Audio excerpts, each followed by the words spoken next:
नमस्कार दोस्तों, स्वागत है आपका बी इलेक्ट्रीफाइडर में। इस वीडियो में हम बात करने वाले हैं सर्किट ब्रेकर के बारे में कि हमारा सर्किट ब्रेकर क्या होता है, इसको कहाँ यूज़ किया जाता है, इसका ऑपरेशन किस तरह से होता है, कितने टाइप के होते हैं, इन सब के बारे में हम बात करेंगे। सबसे पहले हम जान लेते हैं कि सर्किट ब्रेकर क्या होता है। देखिए, सर्किट ब्रेकर एक डिवाइस होता है जिसको हम मैन्युअली और ऑटोमेटिकली ऑपरेट कर सकते हैं। वो कैसा डिवाइस होता है? वो एक ट्रिपिंग डिवाइस होता है, या इसको हम बोल सकते हैं क्लोजिंग डिवाइस, जो हमारे सर्किट को क्लोज या ट्रिप करने के लिए यूज किया जाता है। जैसे हमारा आइसोलेटर होता है। आइसोलेटर क्या होता है? आइसोलेटर हम सर्किट को क्लोज या ट्रिप करने के लिए यूज करते हैं। एक स्विच की तरह होता है, जो हमारे घरों के अंदर भी स्विच होता है, वो भी एक तरह से आइसोलेटर ही है।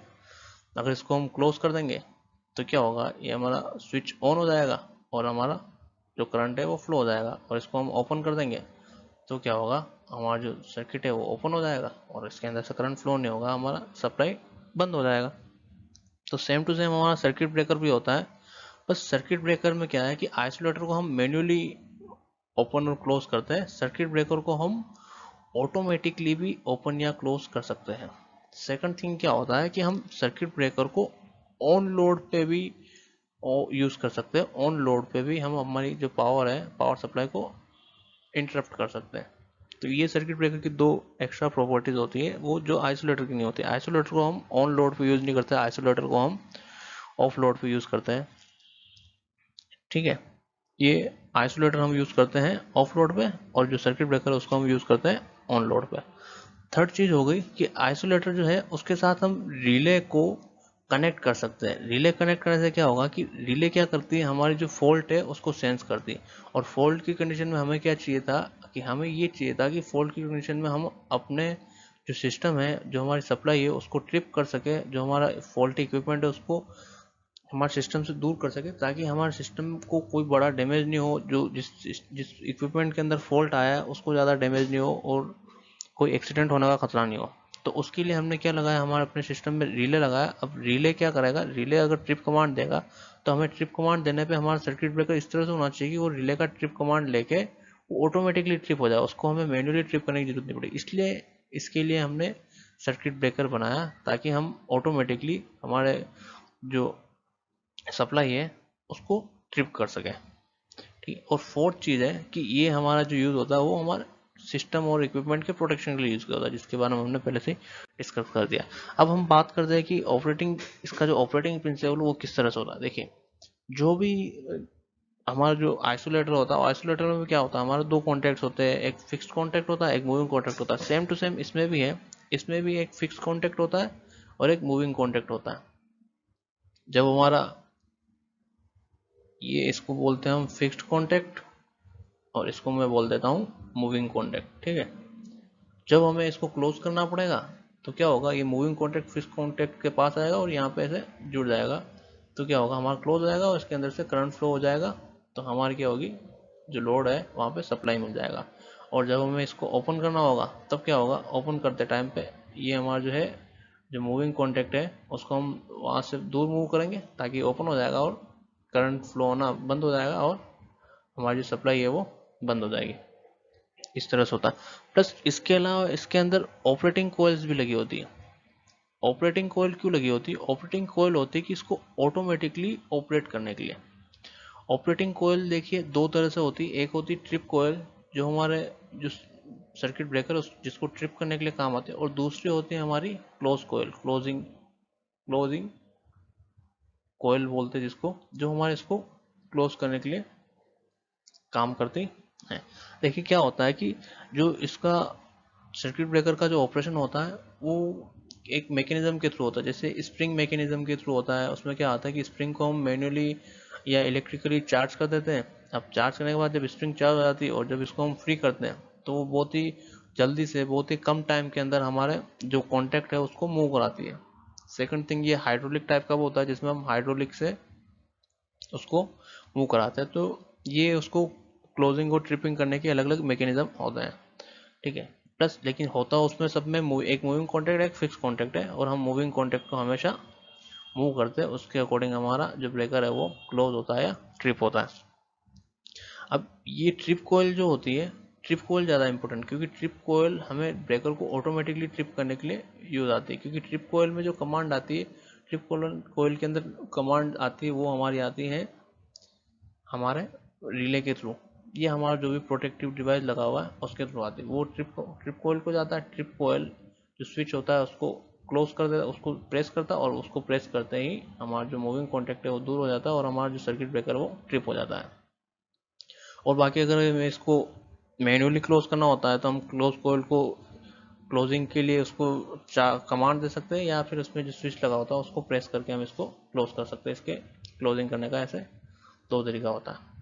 अब क्या होता है कि जब हम इसको ट्रिप करते हैं तो ट्रिप हम किस कंडीशन में करेंगे। देखिए, हमारे सिस्टम में दो तरह के फॉल्ट होते हैं। एक होता है अपना ओपन सर्किट फॉल्ट, जिसमें और वोल्टेज हो गया या फेज डिस्पोजिशन का वो होता है, प्लस दूसरा होता है हमारा शॉर्ट सर्किट फॉल्ट। देखिए, ओपन सर्किट फॉल्ट जो होती है उसकी प्रोबेबिलिटी बहुत ही कम रहती है, लेकिन जो हमारी शॉर्ट सर्किट फॉल्ट है उसकी प्रोबेबिलिटी ज़्यादा रहती है। अब शॉर्ट सर्किट फॉल्ट की प्रोबेबिलिटी ज़्यादा होती है तो उसमें क्या होता है कि शॉर्ट सर्किट फॉल्ट में हाई करंट फ्लो होता है। अब क्या करेंगे, जब हाई करंट पे हम हमारे सर्किट ब्रेकर को ट्रिप करेंगे तो क्या प्रॉब्लम आएगा उसके बाद हम देखते हैं। देखिए, अगर हम हमारा जो मूविंग कॉन्टैक्ट है, ये जैसे हमारा फिक्स कॉन्टैक्ट हो गया, ये हमारा मूविंग कॉन्टैक्ट हो गया। अब मूविंग कॉन्टैक्ट शुरू में जब नॉर्मल कंडीशन तब ये क्या रहेगा, क्लोज रहेगा, तो इसके बीच में रेजिस्टेंस ऑलमोस्ट जीरो के इक्वल हो गया, 0.00 कुछ मिली ओम में माइक्रो ओम में रहेगा। लेकिन जब इसको हम दूर करेंगे तो क्या होगा, जब इसको मूविंग कॉन्टैक्ट को हम दूर करेंगे, जब फॉल्ट कंडीशन आएगी तो क्या होगा कि ये जो रेजिस्टेंस है उसके दोनों के बीच में, कॉन्टैक्ट के बीच में, वो रेजिस्टेंस बढ़ जाएगा। अब ये रेजिस्टेंस, इन दोनों कॉन्टैक्ट्स के बीच में रेजिस्टेंस बढ़ने से क्या होगा कि करंट पहले से फ्लो हो रही है, अब वो करंट कंटिन्यूसली फ्लो होती रहेगी, तो क्या होगा कि इसमें ओमिक लॉसेस की वजह से, मतलब कि आई स्क्वायर आर लॉसेस की वजह से हीट जनरेट होगा। अब ये जो हीट जनरेट हुआ वो हीट क्या करेगी, इसके आसपास का जो मीडियम है, एयर है या फिर ऑयल है, तो उसको क्या करेगी, उसको वो हीट आयोनाइज कर देगी, मीडियम को आयोनाइज कर देगी।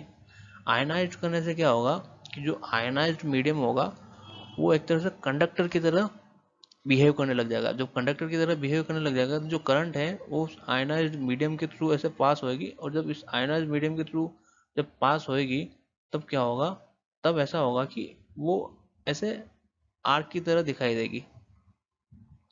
तो ये ऐसे हमारा आर्क का फॉर्मेशन होता है। अब क्या होता है कि जब ये आर्क का फॉर्मेशन होता है तो उसकी वजह से बहुत ही ज़्यादा वहाँ पे हीट जनरेट होगी। बहुत ही ज़्यादा हीट जनरेट होने की वजह से क्या होता है, कोई भी एक्सीडेंट हो सकता है, हमारा जो वहाँ पे एक्सप्लोजन हो सकता है उस सर्किट ब्रेकर का या उस इक्विपमेंट का एक्सप्लोजन हो सकता है, प्लस कोई बड़ा खतरा होने का चांसेस होता है, आग लगने का चांस हो सकता है। तो हमें क्या चाहिए, हमें चाहिए था कि हम इस आर्क का एक्सटेंशन कर दें, इस आर्क का इंटरप्शन कर दें, ताकि ऐसे बड़े एक्सीडेंट होने से बच सके।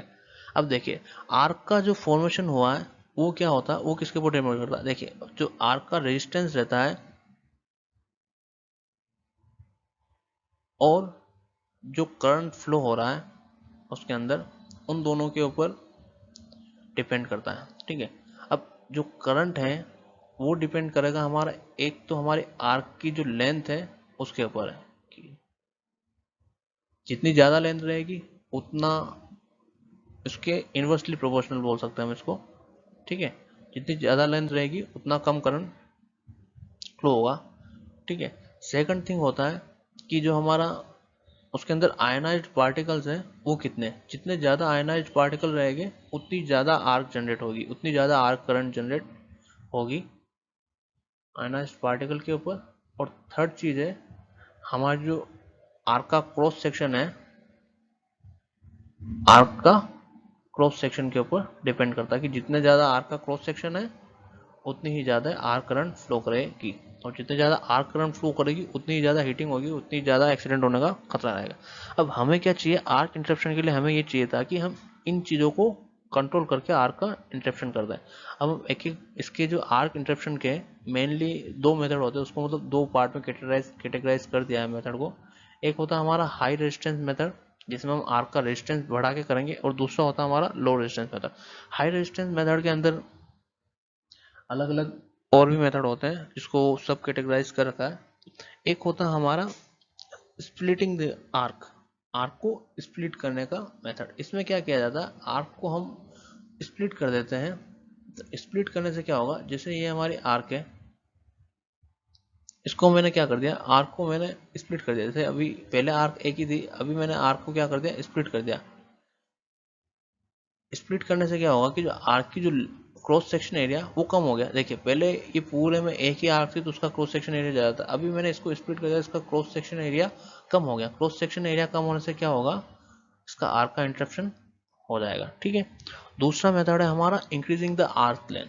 अब आर्क लेंथ को इंक्रीज करने के लिए हम क्या करते हैं, आर्क लेंथ को इंक्रीज करने के लिए हम आर्क शूट का यूज करते हैं।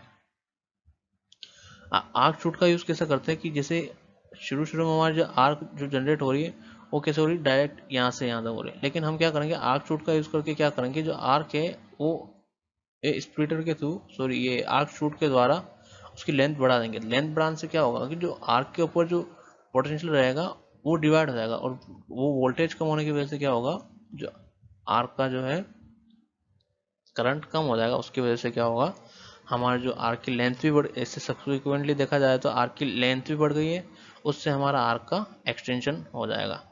थर्ड हमारा मेथड है रिड्यूसिंग द, सॉरी ये मैंने मिस्टेक से गलत लिख लिया इसको, ये हमारा रिड्यूसिंग है, reducing the cross section of arc.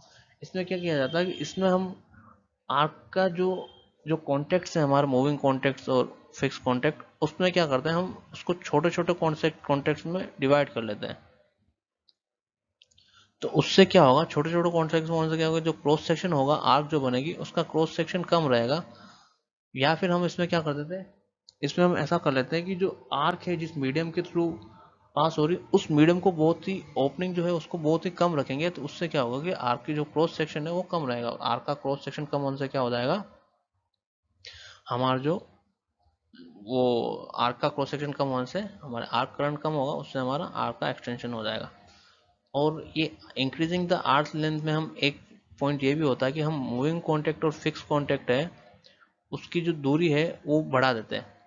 जैसे उसकी अगर दूरी हम बढ़ा देंगे तो क्या होगा, हमारा जो है उसका लेंथ भी बढ़ जाएगा, और लेंथ बढ़ने से क्या होगा, हमारा आर्क का इंटरप्शन हो जाएगा या आर्क का एक्सटेंशन हो जाएगा।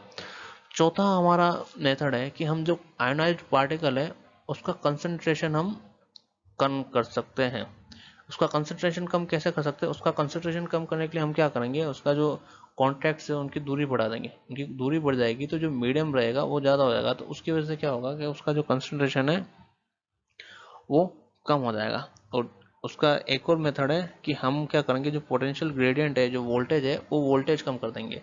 तो वोल्टेज और जो आपका मीडियम है उन दोनों को अगर कम करेंगे तो उसका जो कंसंट्रेशन है वो कम हो जाएगा। तो ये हमारा हाई रेजिस्टेंस मेथड हो गया। सेकंड है हमारा low resistance method. Low resistance method को हम बोल सकते हैं नेचुरल करंट जीरो मेथड। इसमें क्या करते हैं हम, नेचुरली करंट जब जीरो होती है, अब करंट नेचुरली जीरो कब होगी, देखिए करंट का भी एक साइकिल होता है, वो करंट वोल्टेज के ऊपर डिपेंड करती है। तो वोल्टेज का साइकिल होता है कि वोल्टेज हमारा एक साइकिल में 2 बार जीरो होता है। तो जब हमारा ये नेचुरली जीरो हो रहा है तो उस टाइम क्या करेंगे, उस टाइम हम उसको ट्रिप करेंगे तो उस टाइम हमारा आर का एक्सटेंशन ऑटोमेटिकली हो जाएगा। जैसे हमारा ये वोल्टेज है तो इस पॉइंट पे हमारा ये नेचुरली जीरो हो रहा है, तो इस पॉइंट पे अगर हम इसको जीरो करेंगे तो उस टाइम उसका आर का एक्सटेंशन नेचुरली हो जाएगा। ठीक है, अब ये जो सर्किट ब्रेकर है उसका आर्क का एक्सटेंशन और जिस मीडियम का हम यूज़ करें तो उसके अकॉर्डिंग इसमें हमने सर्किट ब्रेकर को अलग अलग टाइप में डिवाइड कर रखा है, अलग अलग कैटेगरी में बांट रखा है। तो एक होता है हमारा एयर ब्रेक सर्किट ब्रेकर, जिसमें जो उसका मीडियम होता है वो एयर ब्रेक होता है और उसका एक्सटेंशन का मीडियम होता है वो आर्क शूट हम उसमें यूज़ करते हैं। सेकंड है हमारा ऑयल सर्किट ब्रेकर, जिसमें जो उसका जो मीडियम होता है उसमें ऑयल होता है। थर्ड है हमारा वैक्यूम सर्किट ब्रेकर, जिसमें कोई भी मीडियम नहीं होता, जो मीडियम होता है वो पूरा कंप्लीटली वैक्यूम होता है। वैक्यूम होने से क्या होगा, वैक्यूम होने से उसके अंदर आयनाइज्ड पार्टिकल जो जनरेट होंगे वो बहुत ही एकदम मिनिमम में होंगे, तो उसका आर का इंस्ट्रक्शन रहेगा। फोर्थ है हमारा एयर ब्लास्ट सर्किट ब्रेकर, जिसमें हम फोर्सफुली एयर को उसमें फ्लो कराते हैं ताकि उसका कूलिंग भी हो सके प्लस जो आर्क की लेंथ है वो बढ़ा सके। फिफ्थ है हमारा SF6 सर्किट ब्रेकर, जिसमें हम SF6 गैस का यूज़ करते हैं जो नेचुरली कूलिंग भी है, और हमारा जो नेचुरली कूलेंट है, या नेचुरली कूल गैस है जो हमारे उसका जो हीट है उसको हीट को कम करेगा, प्लस हमारा जो आर्क लेंथ है वो फोर्सफुली उसके अंदर आएगा तो आर्क लेंथ को भी बढ़ाएगा। तो ये अलग अलग टाइप के सर्किट ब्रेकर है, इन सब के बारे में हम अपने नेक्स्ट वीडियोस में हम देखेंगे। तो आई होप आपको ये वीडियो पसंद आया होगा, तो इस वीडियो को लाइक करें, शेयर करें और हमारे चैनल को सब्सक्राइब करें ताकि आपको ऐसे ही और भी वीडियो मिलते रहे। Thank you.